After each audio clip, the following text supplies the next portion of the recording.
God, we have Solomon Atah in Johannesburg, South Africa, who now comes on board. Solomon, welcome to the show.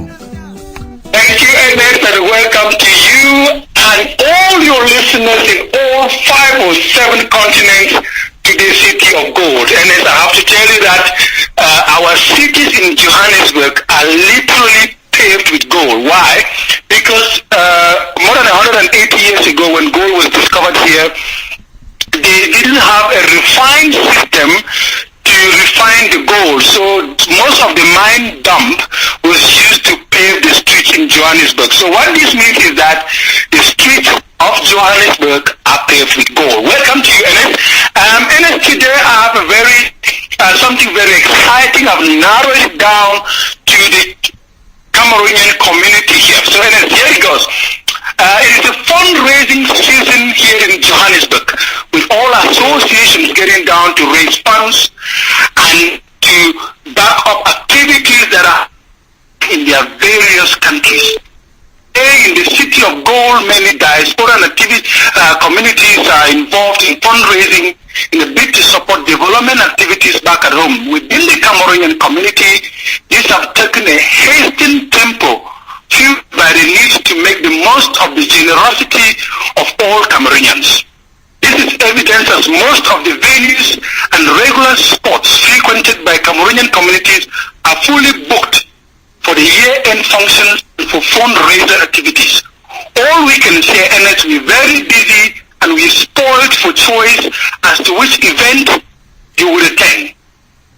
These have generated serious and considered interest tilted towards or aimed towards fundraising rather than just aiming to eat, drink, and dance. And all of these fundraising activities, all the funds are raised and sent back home.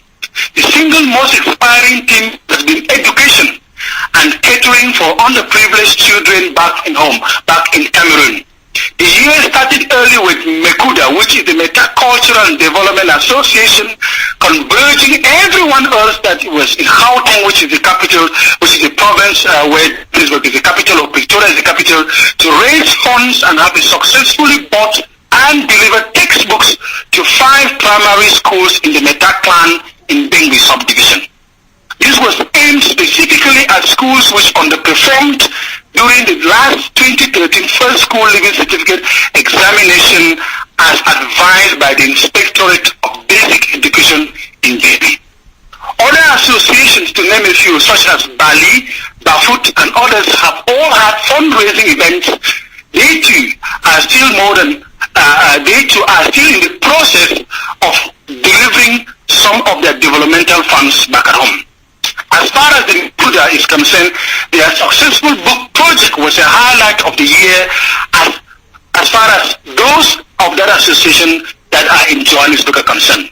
In recent weeks, many Cameroonian associations have been involved in similar activities, raising funds for developmental activities back at home, especially because they have identified education as one of the most crucial or important aspects in the development of citizenry.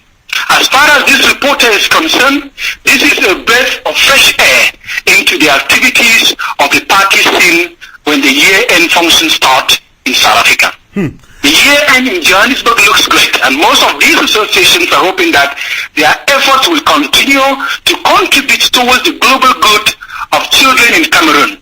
The activities continued, and as at today, most such events are scheduled for all weekends till the 31st of December 2013. And as the year draws to an end, it is hoped that all of those who attend and contribute towards all these fundraising efforts, that their contributions will go a long way to broaden the smiles on the faces of those who receive the funds and others involved in the development of the areas they target. And this is Solomon Atah, only on African Cocktail in the city of gold. Solomon Atah, who is not leaving me yet. Solomon, brilliant initiative there. To think that we can put smiles on the faces of the underprivileged back in Africa. And I must say kudos to Cameroonian communities out there in South Africa. But let me ask this question, Solomon. We understand they are operating at dispersed ranks. Is there any coordinated association or an umbrella body that kinds of coordinates all these efforts through which what has been donated so far will get to Cameroon? Perhaps not necessarily, because you know that those associations that have already undertaken these initiatives are targeting niche needs within their own local communities back at home. As you would remember that from a typical Cameroonian point of view, the association, although there is to some extent a global Cameroonian association within South Africa as a whole, there are also various associations maybe drawn according to geographical boundaries, such as divisional level, village level, or common language level, or provincial level. So these various associations undertake these activities in order to specifically surgically target needs within the various communities back at home, and it's been seen to be effective in terms of the way that, say for example, let me use the Meta Cultural and Development Association, Mekuda Gauteng. We spoke to the inspector of basic education in Dengui, and we said we wanted to support education at the basic educational level. Right. And what she advised was that we should buy textbooks to schools which underperformed during the first school living certificate. Our own measurement at the level of the Metacultural Development Association was to use a common entrance, but she advised against us, saying the common entrance exam was a more competitive exam, but as a school living exam, the first school living certificate was a better measurement of performance. We have done that, and what that has now contributed was that it sort of engaged or spurred on other associations to focus on basic education in terms of delivering some assistance to some of the needy schools back at home. So surgically, we were able to target schools that did not have 100% pass rate during the 2013 school year, and that those books were already delivered in October in order that these kids that we targeted, or the schools that we targeted, would be able to benefit fully. So I would be able to fairly assume that other associations, despite the fact that our global Cameroonian community within Gauteng is not is functional at a 100% rate, all the other associations from all communities within Cameroon are undertaking various varied activities back at home. One, say for example, to be able to some kind of a Christmas gift for those that celebrate Christmas back at home. Say for example, some kind of a rentrée scolaire, like going back to school and supporting initiatives that contribute, or some water projects or school building project or community hall project. So when you are all these events, unless you get a feel of the connectedness of the communities of Cameroonians here that are based in Gauteng, where I am, or specifically those that are based in Johannesburg, are surgically targeting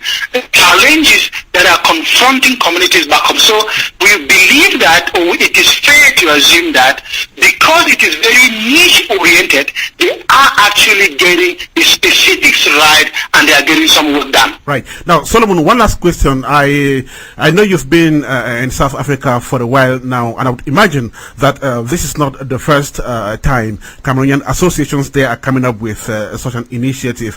Now, what has been the feedback from back home, especially from the beneficiaries? Have you had support in this project from the powers that be? Thank you very much, Enes, for a brilliant question. In fact, we have only been able to measure support or feedback from home through some of the initiatives that we were directly involved, i.e. the Mekuda book donations to 5 schools that took place in Dengui on the 15th of October 2014. Other associations get feedback fed directly to their own hierarchy or to within their own midst. So we have these supporters that have been able to gather that sort of feedback. But generally, it is only okay to assume that when people receive generosity from others from elsewhere, especially from amongst themselves that live afar or offshore or out of the borders of Cameroon, there is a general sense of appreciation, of thought, and so on. But let me just highlight this.